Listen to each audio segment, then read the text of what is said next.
అందరికీ నమస్కారము. ఇంకా మన ఇంట్లో అప్పుడప్పుడు ఈ ఇంటి పనులు, సున్నం పనులు, పెయింటింగ్ అన్నీ చేసుకున్నప్పుడు ఒక్కొక్కరి పని చూస్తేనైతే ఒక్కొక్కరికి ఎంత కష్టమైన పని అయినా కానీ ఇష్టంగా చేసిండ్లంటే వాళ్ళకి చాలా ఈజీ ప్రాసెస్ అయిపోతుంది. అదే ఈజీ పనిని, ఇష్టం లేని పనిని చేయడం అంటే చాలా కష్టం అనిపిస్తుంది. ఇంత దుమ్ము పనిని ఇక్కడ చేసిన అబ్బాయి ఎంత ఈజీగా చేసేసుకున్నాడు.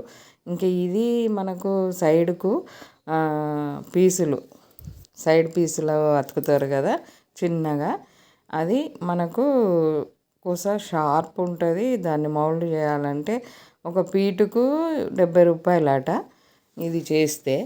ఇంకా ఇది మిషన్ వేస్తేనైతే ఎంత దుమ్ము అంటే అమ్మ రెండిపోయింది మొత్తం.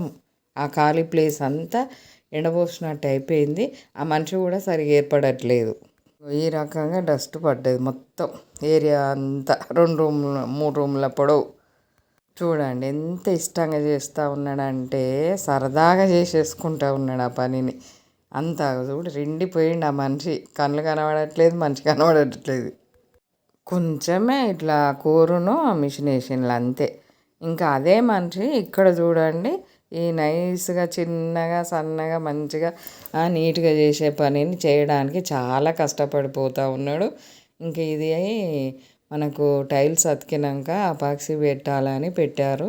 అది అటు ఇటు కొంచెం అంటింది, తర్వాత ఎండితే పోదని తడి స్పాంజ్ తోటి తుడవాలి అని అంటే ఎంతో ఇబ్బంది అయిపోతుంది తనకు. ఇలా అపాక్సీ పెట్టిన కాడ అలా రుద్దుతూ ఉంటే పెట్టిన అపాక్సీ లేచది చేస్తూ ఉన్నది.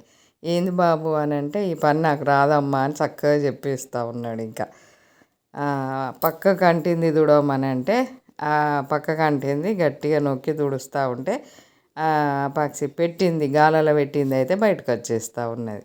అట్లా ఉంటుంది అలవాటైన పని. ఎంత కష్టమైనా అంత ఇష్టంగా చేసుకుంటారు.